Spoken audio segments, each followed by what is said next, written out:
Mais oui, mais non a mianchi le 47 agile l'uomo cui ma si come non hanno una mia cosa lui mi buona mi qua mi vuoi va e mi giuro non wana a me cha non a mianchi le palme nu tua ma kaka cho agu le veje kama radio dia ni mo ba e mi ochon mi vuoi que va mi giuro non wana ma si ke mi wana ko kunenia ne wa kelia kwa cha non a mia gbe ne mi jua nyore mi onto ko ra tua hina be mi o chan mi hina den gbedu mi gina kokowe mi no mi agbo ne nuko yi mi o ne chore ne mi o chan mi aden ko ne mi avio no chan no babare babe yo to onde dara nyigba aji side ke yi mi to gu chan o mi bale se wanko yi togo mi ama jua mon ko le dinyi legbema ne yi bada mo chan ne nwi mo chan e hia be mi o ya ne mi jajua mi etin we ne nwi to na yi mi avio wa ngba bani ayadu to le anyigba yaju mi o zonke va mi juru mo wala mo side ke yi mi to jire ne ya ma to na be mi ama jua mo nyon side ke yi no ne kokoko yi mi chona dona tumune ne ya mi ya o chunchi wa gbia mi am pepe to heria no bonyi sire ke ye mo chone vana kokoro ni mi be mi ku nyakado to mi fu kaka wa fire be hiana be anyandelade anani atinya me we le zientoko kichona akuma ku de chava ni mi ku mi explona oyon to nya bio bene de ke de cheri fika chuchule akumere fika yo de se wa gbale ziame de cheri alo de cheri gbale ziame chuchu yi mi acting ba kwa lo amwa ba kwa enyi mitwa amwe zianwa mudono bana kokoko wati no nwa mo ne ate ku no magbia mia to de ka alo nyandela ne ka foto na do auku yele gbanya ke nya jibu na la fagon ne ka gbanya nyandela ne ka ke yele gbanya mia pono foto dua mo nya onchi zanifia mia no ba eye ne tani hajipi ne mia no ntinye ne de ke no yido kwa mia se mia to mia wozoro yo ni so wedola yo le du do kaka yo mi abi pe mi asronde o fonyi da pene mi e do ya de fu pour victoire tukara yo mo to mi le ganyota pedem ye mi no awo ne tukwa ano nhromo ano nyamede no ano to hu no kudo no tia ehia gasubo nene mi abe machine yo mi amayo ba gblena mi abe gamo le fia kaka ne garo mo mi va mi bo ka ju wa na mbla inemi e la bo to yo wo mi le adololo ka ke do mo melio e pedem ha melio na po mo fano wa ne ya gble to cha mo ti do obo kwa mi no gbetura ne mawo be ba ko mi abo ko fam be so sun be avun ya dire mi la tu ya mo ba fa ne tu am fa ne pedem to mo gbale mi abo to go tu ya mo cha ne do la so tu tava wa pede mi ati ne mi ocha mi awo do ya ibozu bo edru mi ye mi ocha mi chabo yo awo kwa mi ocha mi awo adun le mo apo mi abi pe mi aso jilo apene mi apo gaga sire ke chonyi de tumene no mi ja aglona mi ato jire ka biobe le ke karare le ke mi am parti politique kala le ke fondo biado o mi aglon be kara fonyi de mi atepe be mi to ku do mo bayi ka ke po de ka ina po fo we ya adado kwa mi abo dole ji ni de voa itogo be dunya gbogbo be nyon va we be mi ano bi de ba popo ani emi bo o yi de kama kplo afia do emi ba boden ti le dudi kplo afia do a e wo be mi agbon kliko be mi ngro na be mi abe dunya gblo ha de ka kuli be ni mi awon to de tu e la be e to ma wo mi le a ni mi le ka shaga me mi po na mom a decide to combo le mi ade tu am kekan enya le kai ogbona ne mi akonu be le ke mi agbo va fia mi le mo de ne mi bo yo nu am win yo wo le ke tu kon no de ke ora e ya yo sha yo agbo ne mi akonu be no so u bo akon bo dada bo gamodeli bo va da kon le ka ko mi va mi agbo va le bon ne mi ade mi la mo de to mo le mi agbo ha bon kom mo gba nu bo tu nya agbo ha fo yo mi nu na ho de pepe kwa ne mi bi so amore kwa mo pote kokan wa bodo nti kwa ne mi va kpo mi a o mi bia so mi a sha mi a wo ne mi asa de tu kon ye lo kwa enyama ha nya ga si aga mo ne mi di sakaka mi gbo a mi ba de na anglais nti le c'est 14 bo mo be de mi on to ta de mi lo e mi nglo be mi abatu nya glo ho daka ye bobo yo mi wona ka do mo wa mi tanado be so na c'est 14 to ne dukɔa le kpɔkpɔ be nu nyui wɔ mi le ye gasia ge mi to afi ɖe wole gblɔ ne mia ɖe leke miawɔ miama mi ma sue asa dɔ ade dɔwɔwɔ me miagblɔ be ŋkeke ɖewoe ya le mia megbe dome va yia misɔ nyamɔ de to me vevi ɖe gake yi bezu be nya ɖewoe be nyu womele ne zi ɖeka ko bla ne wɔ mi le wɔ blɔblɔ esi anyigba yi koa mawu wɔ be anyigba la bɔbɔ ne mi sɔ ko dua miakɛ lɔ. Eba si ɖe ke ye ƒonuƒo ku ɖe dukɔa me nyɔntia ti miadze politiki be nyɔntia ma nɔ wale be ame ŋutɔ kpɔ ɖe ke tsi me nyɔwo kpata tsi dzadza me nyɔwa ne nya nyui ne to afi ɖe kpekpe bia me ɖe kpo ŋgbati ne gblɔ be ɖo ame ɖe sia ɖe nu wɔ due wɔ be ne ya fi ɖo ŋutɔ tsã mi va le kpɔ dzi si bi fi ne nyi tsi me dɔn dzia me ɖo tu xɔ ɖi wa wotɔ zo tɔfiawo ŋutɔ tsã mi ma gba ato asi akpa yo va mi wa leke mi wɔna te ƒona to ɖo ne mia dumeviwo ku ɖe numɔ ŋuti ne wale be yɔ ne tsi me dzadza me nyɔ me eye kuku ɖo ŋu amewo le via le mi le ɖoɖo via ma gate va me le mia me agbezɔ me ɖo mi kpɔ nyuie si be nuko keke mi le gblɔ via ele va me ɖo ŋutɔ tsã fi ɖo lia gɔvmenti a wɔ de ku ɖe afi ɖo afi mɔ tsi va ɖɔ kaka va le ɖe amewo le yewo ma ƒo me numɔ ɖe nka mi le kpɔ tso ŋuti le wale via. Nyama wa vevesese be nya be nyu elabe eku ɖe edua kpɔkplɔ ŋkeke kple ŋkeke dzi be nyama ne edu sia du akɔ aɖe ko be le abe miaba gbɔ anyi ve ya mi le fi ya ne anyigba miagblɔ ko be nyu collectivitéwo kpakple dziɖuɖu tɔ ye ne le be no wɔ dɔ le anyigba dzi ne ya anyigba blibo ya le asi wa afã ko le axɔ dziɖuɖu tsã le axɔ afã ye wosɔ wɔna réserve mɔma woɖena mɔto na me wotuna sukuwo wotuna siwo kple tɔ kafi amaɖewo anyigba ya le wusia eve zu esinyigba babanyigba ma wa le sea moa egba miabe français yɔnɛ be technologie me le mia si be miati azã gamɔ atu xɔ ɖi anɔ me vɔ ne le du ɖewo mea abe Hollande kple tɔmɔ nea woɖuna mɔ dzi wodzana gbagba kakaka tuna xɔ ɖe gama vɔ miawo ya yi be zu be game le asi o abe ƒle anyigba dodo ya dzi le million blatɔ̃ million blavea ya ame ɖe be wòsitɔ ma le yi si ya se ne wo ya kotoku alɔ fã vea le agbea ɖoa le wɔ akɔnta kaka be le ƒoa mea ta mɔnyo dzim ve kosi la va dza ne wua le dzim ne ne woɖi le dzim wuive mea kpɔtɔ dzim nyia tete kɔ itsã ya mlɔ anyi emuwo la dzo vi ɖe ko itsã yi se vivi koa itsã aƒe le isi ɖoa le Togo dziɖuɖu ŋutɔ mezã réserve tu aƒe ɖe dzi se haya ne dukɔmeviwo be nonɔ fetu ɖe dzi vivivi koa kaka na ƒo ƒo tɔ̃ ƒo atɔ̃ ƒo wuyo ko aƒe la va zu wotɔ dukɔ ɖewo ma nene be nɔ mi xɔ réserve dziɖuɖu la ŋutɔ la tu aƒe ɖe dzi kekeŋ abe bɔn ne dɔwɔlɛ le nu amenɔ ɖokui si to nu efi le tona kpɔna ga ɖe koa dziɖuɖu la be bɔn aƒe ya wa yi be yi le haya wala va xɔ miaxɔ kekeŋ woaŋlɔ woawɔ dosiwo ne mi kekeŋ koa dziɖuɖu emegba dziɖuɖu ava gbɔ ne be mi haya ne mi vɔa ne mi lɔa mianɔ fo ya tum aleke kakaka ba wɔ ƒo atɔ̃ ƒo wu koa mi tu fo avɔ koa aƒea zo miatɔ lo wowɔ ne miagbɔ le fi ya meli o kafla ne mi lycée technique adzito gɔme le fi ma kpɔ ma ɖewo xɔe da ɖi be woasa wɔ sukume kafla lycée technique ne le wɔ kakakakaka le xɔ bak le gama yi be ŋkɔ yiyia mele miabe université de Lomé be kpamɔ mele université de Karatsã be kpamɔ ke leke kpama loloa gi xɔ ma tu ɖo fia akpa ɖeka la te nu lycée technique akpa ɖeka la nu université technique fã meɖe gbɔgblɔ be xɔ ma tu mo le gama mu nyie be nu o wa yi tu ma ɖe ga yi woyɔ ɖe ŋuti tsã be nene wo gbɔnɔ sa be ya ga yi wotuna ne mi le dziŋkuku ya nyime nya ƒe ne ne amewo la te va tui o vɔ esɔ ne susu vava ame aɖe va xɔ du ya kpɔkplɔ ebe be o miabe fiadu ya me fia ehiã université technique wɔ lycée technique maga fi kɔ gba teƒe kpɔ be le lo ya me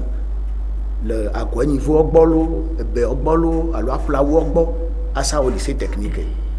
ko enya le fi ma koa mɔ tɔgbi ɖewoe ni nɔ ŋkuɖome dzi ne dziɖuɖua be yewo du akplɔ ma no wɔadam le go vovovovo me kafla dzim ɖewo ya va ya nu dzim ve dzim tɔa le akpɔ be le miabe kpɔdomemɔ yɔ dzia dziɖuɖua ku kɔ le aterite kɔ ɖe dzi katapilɔ zɔn dzi koa ele va ya eka ɖe me vɔ yi be zu be agɔnta kple tɔ meli ye ne shia ja wa to mo ava yo wa afi do shia hana su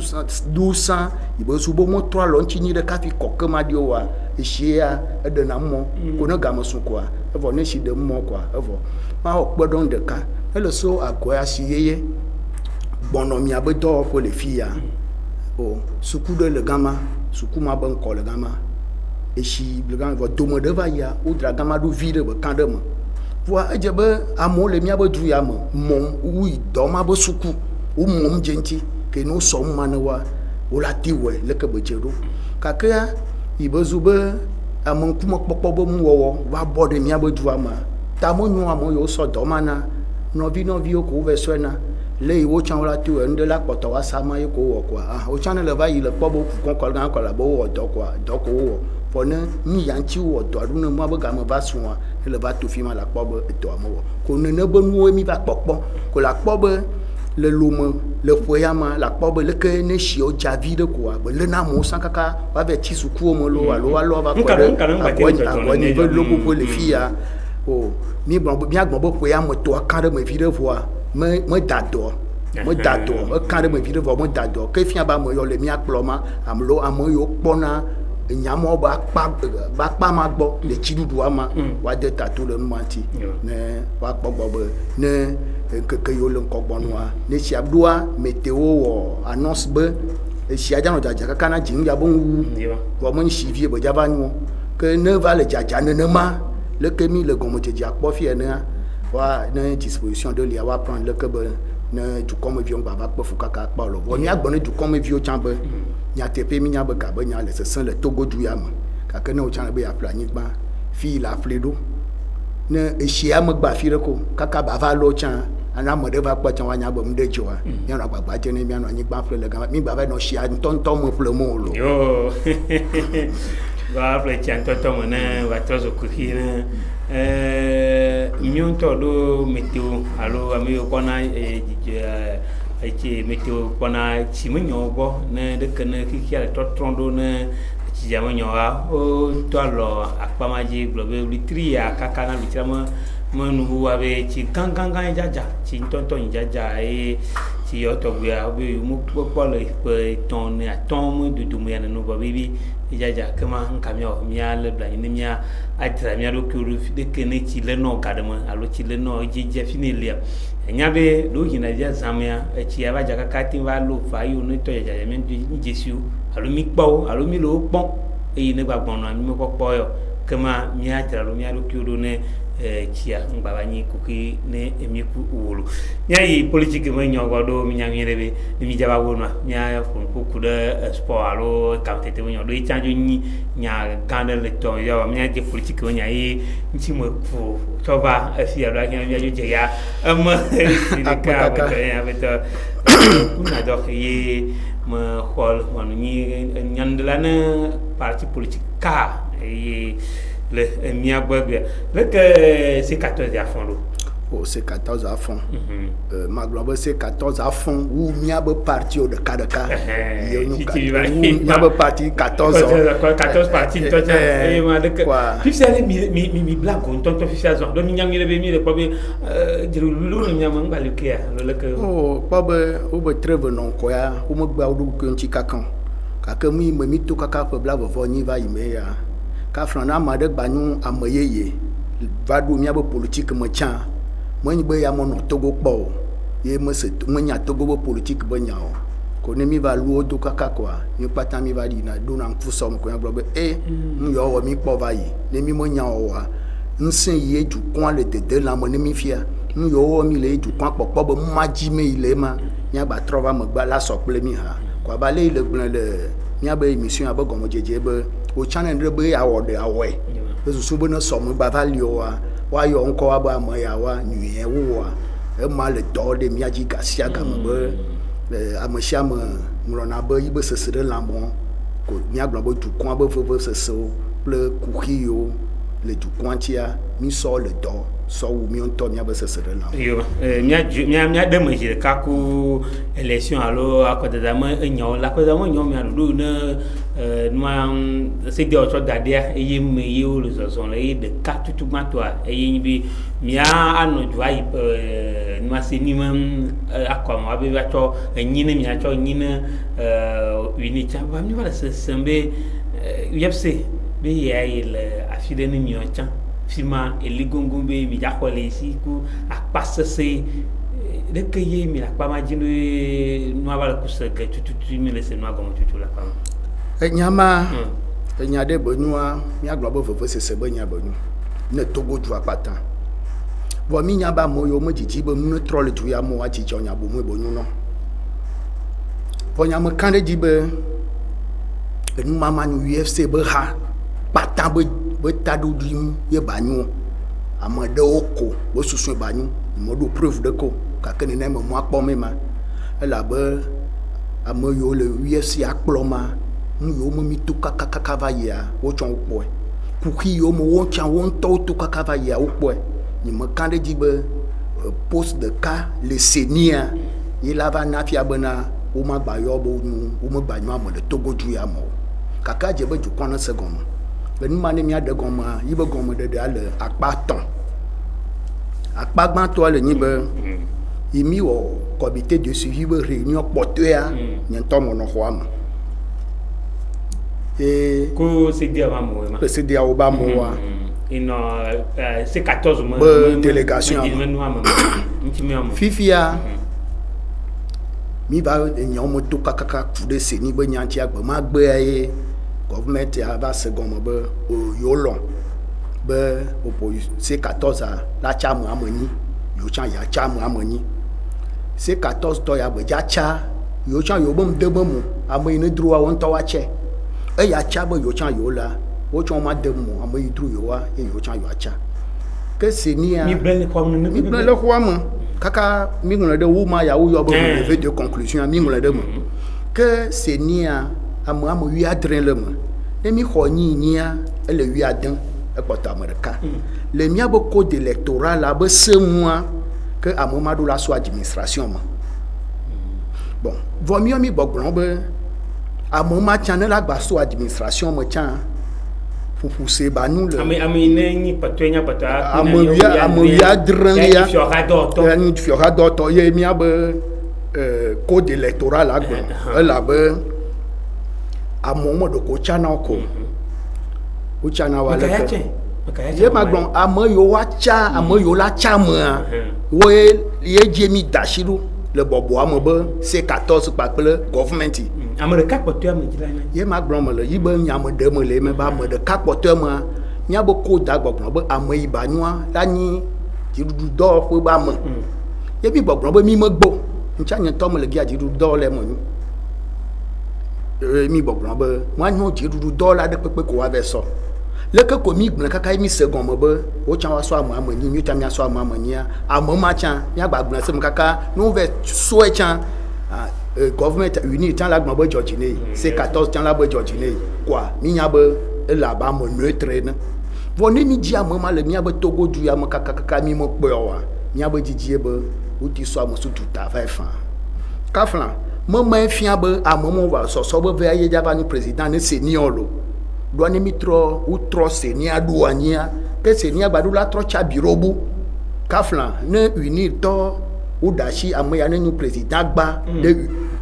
senior me tsã ma me ye o va wo da connaissance ko la gba tɔ da kon ne gba be ya nu candidat e gba te nu candidat fa no ve da konia o dene no me dene amobo dena itala la no senior me voa me gba ja nu président quoi ne mi wo no na efia be mi le mi no mi ogomo se ke ga popo ma ne mi wo evoa ka fi mi le ka mi wo ya mi be mi agba wo se li o chan e yo no na tu komo fufufufu wo chan wa we ka fi amoyo da no machine adi ano do wa nya cha wo chan ne ma ke fifia le akpa velia ma gbon ya mi ado to pe to di no no npolo no se chan mo nyui de ele nu be nka code électoral la gbon be le camion be na keke uni chan wo be ma parti parlementaire amoyo ou du député le sewɔƒeme parti politique yiwo dunyagblɔha yiwo ɖo député le sewɔƒemea woawo la tsa amatɔ̃ quoi C14 la tsa amatɔ̃ uni la tsa amatɔ̃ ok fifia mi be société civile la nɔ me société civile la ne C14 tsa ɖeka uni la tsa ame eve parti politique yiwo me dunyagblɔha yiwo me ɖo député le assemblée me oa wotsã woatsa ne C14 tsa ame evea uni la tsa ɖeka ke game ko le ame nyi nena mi wɔ ema mi se gɔme nenema le game ne CEDEAO va nene mi se gɔme ma ta yi miɔ miame tsa be parti parlementaire mi tsa amatɔ̃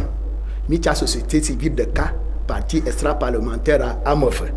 ke ne uni tsã be yatsa ame fia edza tsa parti parlementaire amatɔ̃ société civile ame eve parti extra parlementaire ɖeka nena sea gblɔe ma bon sea ke gbɔn abele yi me gblɔ do ŋkɔ ebena ame wiadre lia la so administration me ke nya yi ku ɖe eme ma ŋuti akɔ nyi be ɖeka mi gblɔe se me ye mi tsa amewoa wotsa parce que le extra parlementaire pe société civile me leke miɔ mi tsia uni tsã te gblɔ be eme dro yi fa be yatsa société civile ɖeka extra parlementaire ame eve emi da si ɖe dza la tsia miɔ tsã miatsa société civile ame eve extra parlementaire ɖeka ɖekpekpe de be nyɔ ame etɔ̃ koe ame etɔ̃ ko wo nyu ke fi yo amewo soa wɔ koe to vo ko nya tukaɖa ɖeke me le gama bien fifia miatɔ yɔ mi tsa mea game le parlementaire wo ma game enya va dzre ye ma ye gama edra le UFC kple C14 dome le ye ma mia ɖe me nyateƒe nye be nu be UFC a parti parlementaire parce que UFC ŋutɔ tɔ ŋkɔ ya kɔ UFC tɔ ŋkɔ ya kɔ ame yiwo UFC be député yiwo le sewɔƒeme nɔ le fia wo me da kɔnɔ le dunyagblɔha be ŋkɔ me alo indépendant kafi wova sewɔƒeme va ɖo ha be ŋkɔ nu UFC o ha yi be ŋkɔwo tɔ kafi akɔndaƒe nu UFC ko nu parti parlementaire ANC tsã enu parti parlementaire CAR tsã enu parti parlementaire ADI tsã nu parti parlementaire eme quoi ok UNIR tsã nu parti parlementaire ok wolo kɔtɔ le sewɔƒeme vɔ amaɖowoa le sewɔƒeme gba wotɔ ŋkɔgbo kafi se yi va da kɔ ye wo ɖu dzi vɔ yewo va sewɔƒeme nɔ me wo be ŋkɔ ma me gbadzɔ dzi ne yewo aɖɔli ŋkɔ ye nu DSA Targon be ha démocrates sociaux ni ya bon encore DSA une Targon to peut-être Targon moi ANC peut-être Targon PDP me bon non coalition arc-en-ciel me bon utile ko ne la ton ko fia arc-en-ciel bon ko ba to vo ibebe me ba le PDP mo ko ke ma ba le arc-en-ciel la chambe mo ke gapofu ma yin to ve do yibe ha ko eton ko yeye ko eya mo gba nu parti parlementaire parce que mo ton commence ka fi se ya ko mo ko donc bo la be mi aba hoju o me na le nu ahavi e veje yeve u ton yo bo nko no fifia ne trova mo gba nko yo bo no enya ma yo bo nko wa yo no ne me nya mo le ma mo ko FDR nous approuvons tochan car bon ko be se ya ko if ya yi chan va do le car mo yin to be do yiwe ha ele so kwa mo pe vo mo nu parti parlementaire no wa yo nko de no wa gbon non inscrit nko mo le no non inscrit de façon bena wa non jipido wo mo le du ku wo mo le no ne ogbo nke sur so Togo chan ya yi uso nkoma ya ko ye bodu ti chan yi de ka ko bonu ta ke mate créer groupe eli ne ma apoto jimo ore be ha FPD yi chan UFC be so ve da consent if ya ka fi va so PDP que yi chan elle a so pour me père voir mon parti parlementaire bon fifia a mo yo nu parti parlementaire mi agbo bo l'opposition ba pa di fia onu dun agbo ha mo na ANC CAR ADI bleu UFC fifia mion amoyo le nous parti parlementaire le assemblée le C14 ma mia mo tonkwe et nous ANC CAR ADI tout bobe UFC nous parti parlementaire voir moi le C14 mo vo yimi ve boboa comité de suivi to boboni be amani yo ou la cha C14 e chabe il chabe amani yo government ta la cha unir e chabe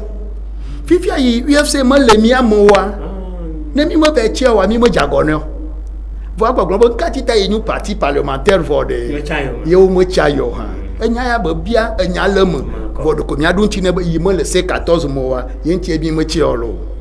enu nya fogun enya tongun ye le nyu be enya tepe mi aso e ba mo le C14 mo voa mi agba bon yi chan ele opposition mo kwa ya ti chef e ya zo français o ba hypothèse enu nya gbon ko mi aso na fa for ne mi ba so da lo ma ji chan mi akpo be UFC pakple adia député de cas réclamé le aussi vo depuis mi la konda le tuyama UFC ya no se ni me kaka po amu wo ya pour amu wo ya vo adia mo no mo po kana le mi adoma na ba ile mi adoma am ano bia ya mayi po wa ija na ye manti ta ni ija na mo na ba ye yenti mi le C14 ma mi na mo ajiba ija na yi ye mi cha ajiba mo et puis quand il y a une parti parlementaire de yo mo so iba mo e agito adi e mo ñu parti parlementaire adi cha parti parlementaire bo ñu to bon du quoi le bien c'est bien dit le mio mais c'est 14 mi boya bo opposition mais c'est 14 UFC c'est 14 tout le na enyama nyagan enyama nyagan ka flangia mi le fia français bo mo ba hia mi no polémique wo mo mi o karto wa de mi awe brona nyama kaka mo mo se na gomo ne mi nyama globra ezana na mo chi be etremi ple ANC to mi jibe mi no o me na vo enya ya mi no bobroma mu ya nchi mi brona doa mo ya ba jojo gba ya ma de mo ne du kwa ba se UFC par ple RPT ou signé accord de gouvernement et UFC vers do gouvernement me plewa ou ogbon se le oduki odoma be ogbon se le oduki odoma be you have statut de l'opposition mal le capofo ma le ke UFC no droit me san e gba wona nya ko to Jésus be i drevadu yo odoma chan na UFC gba ya kontan réclamé ya bona sa la gba po alo la gba ti akpo wu fan bon trava obe yibe ha va fa flavide va fly mi quoi ye mi ya kon que ni ya ANC a UFC a de réclamé am kaflan UFC a réclamé am tonko avec pas député am tonko avec pas vous devez voter statut de l'opposition ne nya blanco bo ye mi blanco ou tailler ne sur mesure ou ne peut sous bazubo awu ya uton eye ko bayina ba susun be ou kaka ba o sede be ne le government mo chan ne le nglo ou madoda minister ina kpona du ko mo nyi nyo gbo be il opposition mo ko le le government a été non si le wa ko proposia wa été no proposia le government mo wa a été nglobe le gouvernement mo ko ne mai belema gbegbe fi mi le table yanti le fufu le UFC ba le government ya mo fufu se ya accord ya ou uni ou sanya accord mo bon e gba potodo que mi ati glombe ne be ya khole mi agbo yemi bo o lekela no do ko government to agbagbon be ile mi am ha ka ibo do ko government ko ave bia be mi ple mi do ho mi ja ho ma ton de ni tami nu parti parlement mi ma do so do kan mi o mi ple mi bo nya gbogbon adu nu de ka de lati o ma cha fa e va le mi agba o le problème de nwa o ma ko da ba fion be il opposition enya ma le te ko est-ce que UFC de ka ko nu parti politique le Togo a ode parti bo chan la ting ro ma do da ma ka fran do la ting ro da yen na dor que les fia ni monyon ministre de Kakolanya ta o le sopreme et o nyam amefe le sopreme to parti maman semaine e be mi o ma semaine pepe pe chef du fil de l'opposition après to enya ya blom la de enya ma wu nyam semaine de yo le u tene do ade ka fi motiva khowa ye maye mi apoto Fabre Sedo awa ma face apoto Fabre Sedo et chef du fil de l'opposition ye mi on carte mi no agbobro na de ka fran mi mo dum de que contre ANC lo alors apoto Fabre il lombe sema ya duiba wa la nyabe gashia gamo ne mi be mi ave dakon poste de kama ejaba nu dre banya ne oh kaka mi de wo mo to denti journaliste ogna kaka ban ka do gasha gama ka dira be anon fu do na ANC ha aho mu ya nchi mi nya gbon do nyama ela be UFC ya le government am vo onro wo maduda ye akon yi mi dava ya kon pote ya mi dava ye anu ti dudu ba du la be chacha ba kon ka fiye se ba mo ya le senia be mo juju bo la igama le sia moi miawela che miawela che abele mo de moi mo fia ba ye na miawela che ko ibele gama nyagba be miabon come beliro ko le nyama yo che a uni to we che o che vo be miabon come yo che do ha mo mantie yi comité de suivi to va ni so ami gbon no be amerika mo ba mo cha be na mo amedru on toi ye la cha men do mantie problème mi be mi éviter ma fifia ye accord anabe uni magbati chebe ye chene mi owa fifia USA là non lui dit fan là non lui dit son ben il tient l'opposition me voit c'est 14 millions ibelo c'est 14 millions ibelo ye ntie mo gbonbe ne yibe nyagbajo ye bozube c'est 14 il tient l'opposition me là gba il tient de ya yi kaka fo eno via ajia me ikpo wade na ajia yi ade nke bo ne yi ya le yisanya ke ajia gbon ibe kaka fo awo nya ke ajia gbon vo ajia chan l'assemblée ame ajia me gbon nya de ko de fifi anka to ajia be doli kwa e ya du fo se mo e va amodu chan le port du jisibil ne on ma mo mi on ma ton pata si de ke gbon no te po ma ton na mi ame on le so pem va mi on de cap mi ko aji chan ko le ka ton pata ina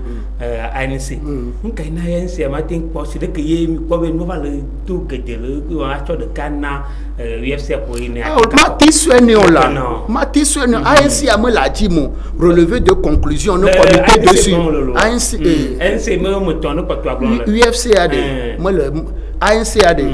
ne ANC gba ho amoton ye du comme vieux pobe na esubun apa udunu apa chade mo ndeko François ne couleuvre ma ye mi am potio le C14 mi lombe mi avalé ne pousse ba no mi a dominer mi ya mo ka o de mi ya jimo le mi agboa ne mi se vraiment de namo ne mi su ma de namo voyez moi avare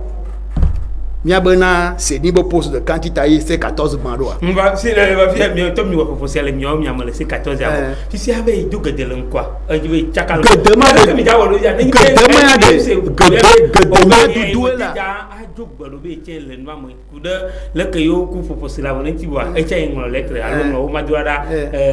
ministre be o be e tien yo position le ke le chan ne yo si a glo ma be e mo le c'est 14 mi peut proposer la fi de pe e ya ba glo ya be no c'est Mathéo bobo ene la nyenyi sia ya ikplodo be sia e de money be e tia no senia le senia wona na nyi be nyo mia na yi enu ade ka be ma chogboro gbecha ano ai chocho si de ke yi ma modo le bon ne de ke bi jawo kaka ye tu me dois c'est comme enya ya comme tu me viola c'est ade sia de money vo mon popo mo sunshio sia de money vo mon popo mo sunshio le cas ko sia de money ne ne ma ke ko sia de money adie ma yi mon poko mo sun adi si son wa ye ma ya poko mo le mo e gba mon poko aso adi si kwa e do ko ba se gon mo ensuite e mi aso pe ya ye le ni be UFC tan e do la se gon mo ne mo se gon mo mi a be ko da gbo blon be no da kon ne mi se ni a e fo de ka ko mi a o if ya you da kon wa awa be ne kaka 20 octobre à l'onde fia quoi avant que ou beau pauvre que pour avoir et fia bo trop recomposer senia que bon no bo trop recomposer senia ci bal ko bien fia na bon de où élire l'assemblée vous va prêter serment yentie yibo juju azu nyagba na seni huhuaku ye seni yeye udu bo atro ye mitro wele ke se dia ogbontifia ye uchamo quoi na seni huhuaku quoi yibe élection pour prestation de serment o chon ku quand ça de comme balachio ne la no nyanyama comme tu dis quoi do nyanyale na mchama va imam poche glacé de amana safan die Diga kama sia ile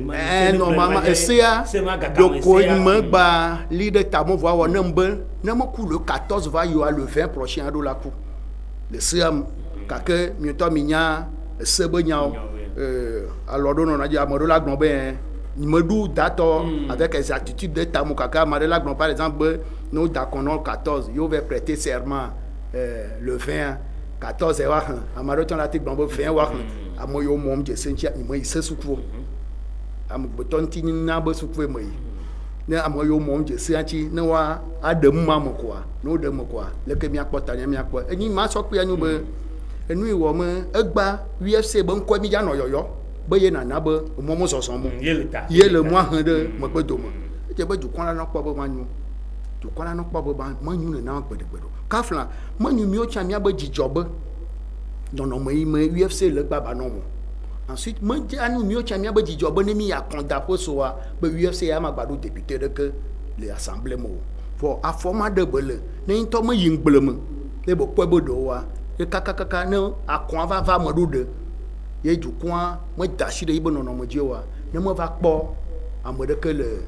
se o kwa mo wa ka ba jan bo so wa de il se o kwa me enji le mde bia ne mo gba le mo la gba bia quoi ibo zube du kwanu kodudu la du kwanu fia du kwanu nyamuso la quoi nya ba fodo anyowa nya nya odudu nya be ngbro wa nya dede e mu yo mi awo du kon la kpobe ni le yitablement e mi akpo wo gba bia o yo mi de nu mo bodo ku de UFC ku c'est 14 mois nyonchi wo do kiambe mi je mi ase nu mo gomo e na mi o chogbe no bobodo ni mi ati pun ku de apamanchi ne pisi me ne du quality se nde gomo tutudo ame wo le mi nkosan le mi akpo wo le be ki o chon le ku khialo maso ale ku wa nyaka ni ka tutu le jojon ke le jome ati po akoma e tin va de gomo le bia si de ke ne e nya gbonu glan de ka ni mo de la ne nyan de la ne ka alo le c'est 14 ya ma gbonu glan de ka te de no mo ne mi pa kama mi o keke nyaka neji e mi atwe do na mo mi ye jile ka ato asi akwanto mo vava mbe seni cha si de ke yulo mi po yo va ore du funga saga mo to doji de nya blobe mi am mi ni chwa o be seni bi ja o a o recensement lo a mo jono va nanko ku de nonchi le mama ni chwa mi be a be yo mo po do vo ku de si de mo nyonchi e si de ke mi pun po ba ne na mo ja no nyanchi ai senia mo po yo an kan chu to no jido ma be yo no te no kan go mo no wa be fi o no ja a wo no atu abe a be o ne ja ba ne no atin a mo o ne ja yi jumo jo ne ja o ba yo Martin de Martin nuna na dukura lo government ya se mo be de ke no le mo ni maso le pa ma dia va o le wona kaka o nyere kaka ba do asile yo jo yire o to jire to o vo kaka va lo ton we ya e o toji le nya boare mi aglobe an club tutu ade le sisi no kaka le ni jere nyere va ka se fi ade kan ne tin ni pobia aglotumo mi to aiji ju kwano lolo alo ejumo jolo lolo alo se no to government to aji yo lodo akpe voka fi mado nya manti na wale de mona ma so nya chi de ka podom de ka ko so pe so wu UFC plus 14 be nyam neba mi po be coped ya icha no seni ya mo enu société civile au but il y a un séni à moi, un parti extra parlementaire net, un séni à moi, un parti extra parlementaire. Nous avons c'est des abonia quoi, yo ko ngro démission ba yo mo baliolo. Ye permettre ne mi o ya ba mi désigner mi ba ma ton de. Nous kata UFC ya gbe ya mo bo. Ya bibio yin. Aha, quoi, e fi ba kaflan emu ya li kakakaka ye gaƒoƒo yɔ me miave dakɔn mi me ti dakɔn alo ɖuɖu yiwo miɔ kafi miave dakɔn wa tamonyo ne wo butɔ netitɔ va yi dukɔn gbɔ be kafla togo anyana ko mi gblɔ ne ma me dzɔna tsi ne mo vɔa ezu be dukɔn be gbea ma gblɔ ko be yewoa yewo medro yewo be ƒodo ɖe ŋkɔ yena yi sediawo be yewo ne dzo koa yewo dzo lo amewo yewo dro wo be ƒodo ɖe ŋkɔa woawo medzo ye be nyunya lo dukɔn ma se wo be nya mea tamonyo wo meɖu député le assemblée sans vɔ ne wonya woati va ɖo ɖeka ɖoa dukɔn be ame yawo be ba fɔ yawo ɖea esɔ kple yewo be dzidzi dukɔn la te kplɔ ɖo fa ta yena me gblɔ be USA tia ɖo la nya ŋgbleme yiyi anya fɔ ɖo ɖeɖe ne esoa dukɔn gbava gblɔ be kuku ya me mi ge ɖoa eye nɔ vɔ me nya be ne ye gbanyana tsa me ka ne dzi be pouvoir ava lɔ me le me o ko miatɔ ɖe gama gbɔ fifia yewo be miave ŋlɔ ŋkɔ wo be miave ŋlɔ ŋkɔa wona mi gbe be dzinu ya mi de megba be ŋkeke bla tɔa miasɔ amewo yi ne woada akɔnɔ le sewɔƒe ke efia be le sea moa seni ƒuƒu ya ɖo la nɔ te be dɔ mi ve da asi ɖe chronogramme dzi sediawo wɔ chronogramme ve le xɔa me bɔbɔa me ye mi da asi ɖe dzi yewo tsa expert vɔ sedi le wo be français be thème de référence dɔ yi wo ava wɔ be wo ma yi wo ɖo wɔna ne mi nua wo bia so expert mo si be wo ɖo la wɔ dɔ kple senia atrɔ trɔ alɔ le chronogramme ŋuti ke fia be sini yeyea kple expert wo la wɔ dɔ akpɔ be gaƒoƒo yi me wo la wɔ enua le edɔ ma me wɔ ko seni ƒuƒu ya yi li wo be no trɔ le ŋutia ye ko be ya edɔ yi ɖo la wo kaka yi ma nɔ te ɖe ŋuti o kafla me seni va réunion ye mi va gblɔ nya ɖe ko ɖe government ye va réunion me sedia wo be bɔbɔa me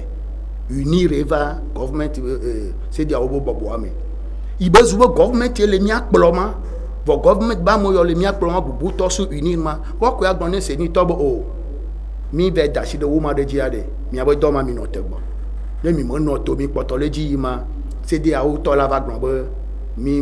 me le afɔɖi ɖe le yewo ŋuti o amebuɖukui yewo nyu ta ma mi nɔ te lo ko nya nye ɖeka nadɔ ɖeka be ŋkpɔsusu mua seni be ma wɔme la government eɖoe nɔ edunɔ de ko government le eɖokui si ne menyu government da afɔ le badzi no wa senia le eɖokui si voa seni tɔ me be dzina ga se wɔna de o government nana ga ne government me sɔ ga ɖe aɖe fi ke be kpɔ ga ɖe si dɔ me government a ɖe be lɔ be nu ya dzɔdzɔ ma ne dzɔ ye na government asɔ ga ne woe ne me nene wɔn wa government ga me ɖewo sɔ ne tsa dena lɔ me na amewo ɖe esɔ ne dana ɖe bank ɖe me miave ɖe xɔxɔ me government la ti ɖe gbe ne bank be tatɔ be yewo ɖe wo ma to be ame yewo ma gba va xɔ ga le mia gbɔ ke le yewo be ŋkɔ me lo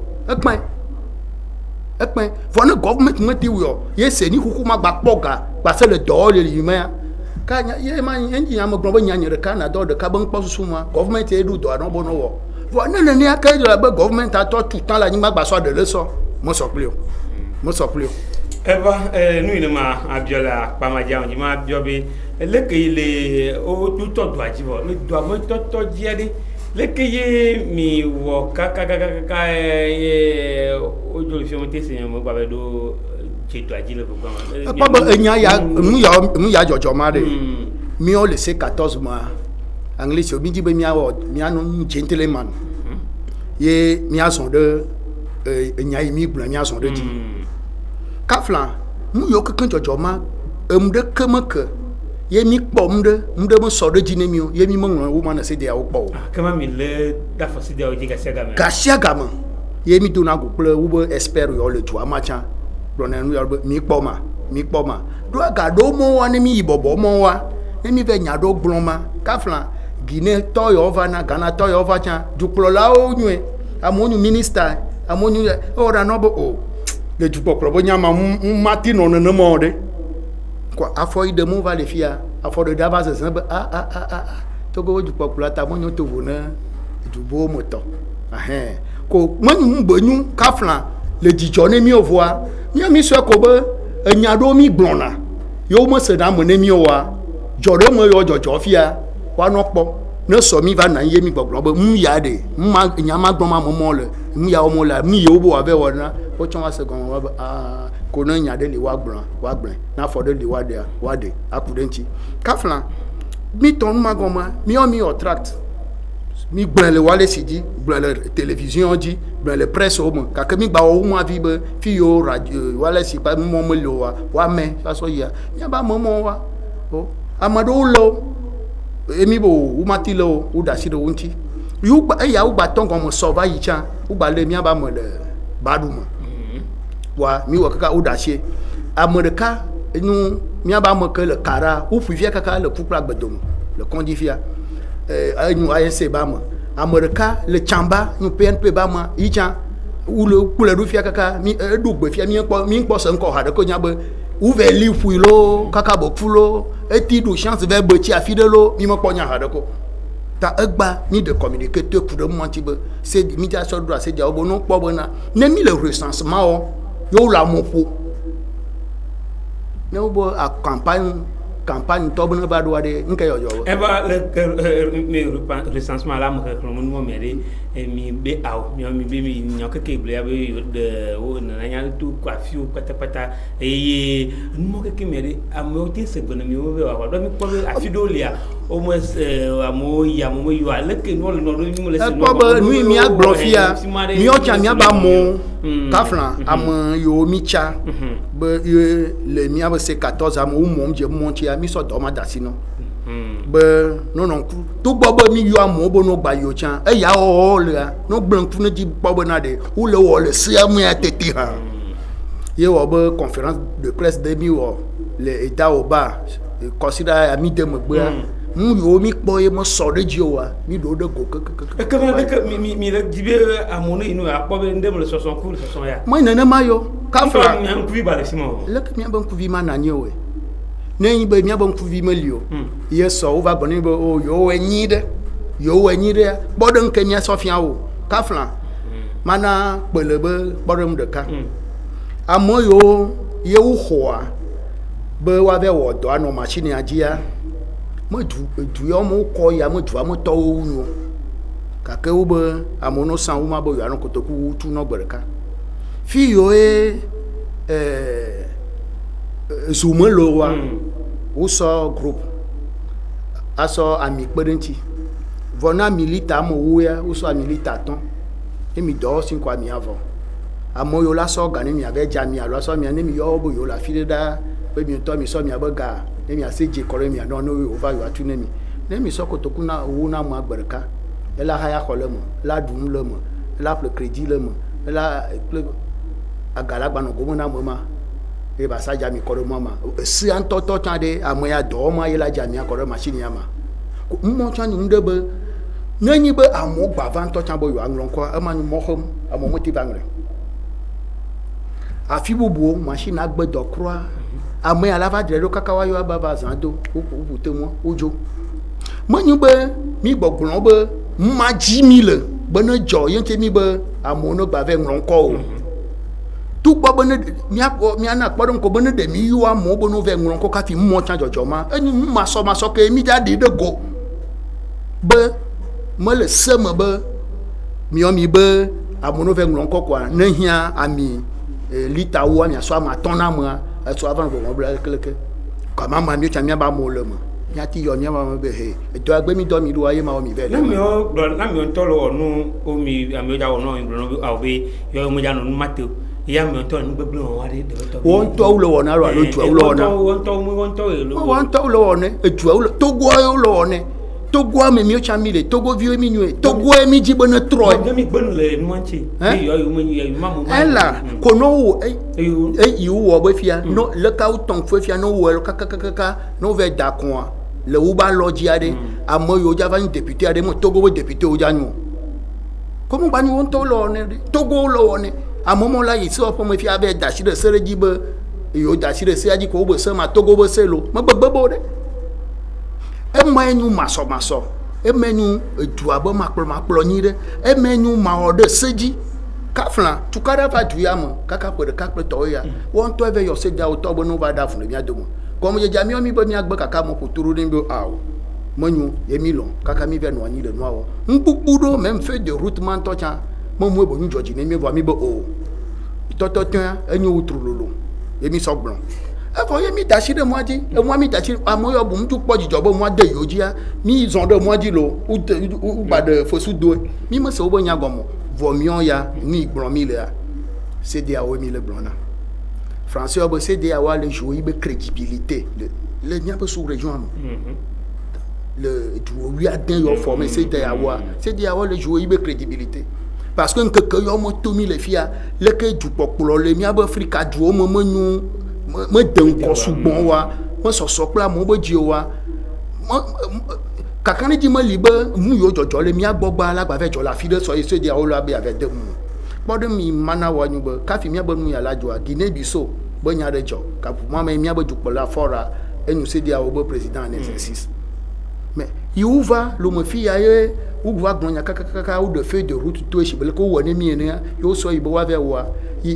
nke Guinée Bissau tomo velo ma fora en tant que président en exercice de la CEDEAO est sanctionné oui est sanctionné oh oui beto c'est die bo et quoi mi manya ne amoyo le CEDEAO a plogba wa so créer juste le moment mais CEDEAO nya nya CEDEAO mo ke ke le no ya mi podu ji mi o mi le jibi ni jentre ma le ngi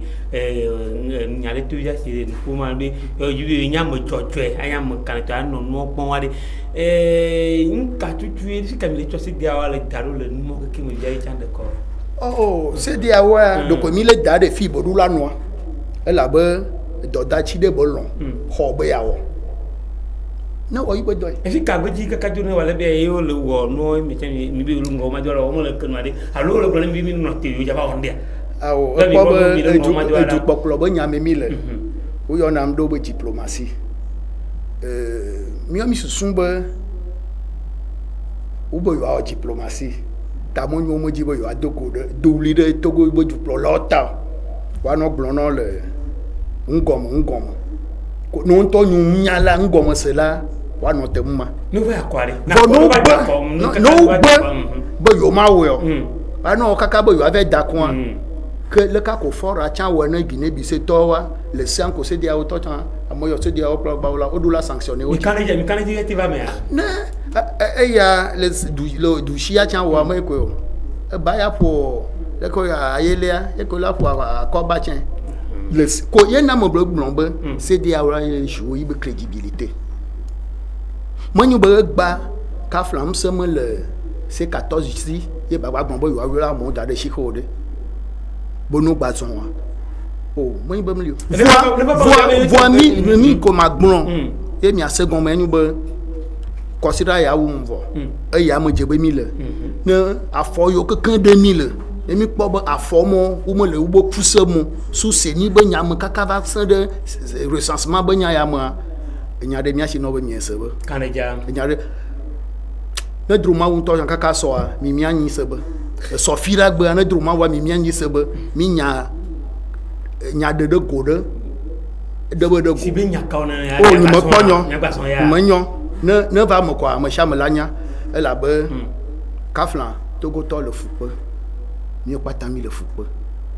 tu plolo mi amoyo le mi ploma mo le chan wo to chan fupe mo le mo so ple mi ode mo je mi ode mo je ple mi est ko no mbe mi agbon tu ya be nya kwa apasese ko mi asagben apasese ko mi asagben manyo e fi ka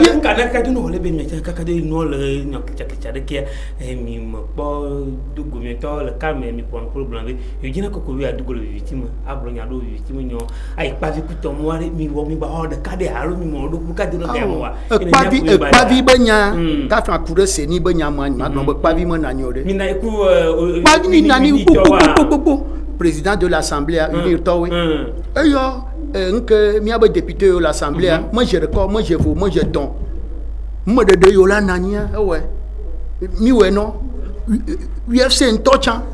dogomi le que moi la mi de monnaie voir moi nous menu nyon et nous nyu bonade amosham na se doku ya gom kaflan mi abe code électoral ya elifi avoir moi nous feuille de route relevé de conclusion va gombe ni appliquer code électoral à l'école que il y a un accord politique va y vivre ce code électoral ne ma ko non ne e ga me tan jojo de ma nyare ko ma bro ye se le globe ni ajo le si ma be mi anna kai a ji kare ne yare nyawo nya ni ma se ma hade ko voa no wana ga mo cha mi awela ne me mi awedu da ga mo de amo yo du da wa ne vo ni ma si olo ni ma di da se kudenchi olo ayo mi aja pena beto na do et non bien quoi ni yande la ka banya gbunu na ka le c'est 14e et non na c'est 14e délégation alors mo do ino na ti na fika c'est dia ma nyogbe e chanu na aw mo inti mi pelu bia ne ba ti ba de no am na mi abe de tia le vivre beaucoup matin no ya go kwa ne ba vivi ka chani matin gba mu kwa ku adu berebere bi ba do nu na egbeto a peta na donya ka to wu nya no ni se ka ko o nchama da pe ne mi abe npolo ple mi abe todi no lo be na abe le gbe na ko no na ni mi no ile nya ya ti so ndi kaka san do tan nya gbogbo do le ke mi ma ti gbe ka ke mi kan ji be fi ya mi gboro o se mo mi poto gbagbo gboro be nko ya gboro mo la nko ma mo to de ko obo nko ntonto ale nko gbono mi kan ji be ne be ga mo sun kwa e mo va bolo ape mi va do nu ne gbe to ade ma de ape ne mi a do mo de to de sia do ke no mianchi kaka vadono wala bea de kuma da kuna me ku se na nyon ko la go ku to mo kikia e mo da kuna mi amele ngudi wono mo mi da kuna me ku chano na mianchi abato sune ile mianchi bia e mi ko ya ridantena mara Victor mi akwata ko ile mianchi mi da kuna mi adu mo to le chalo mi ngodu do e gba izan lo mi dagbe mi re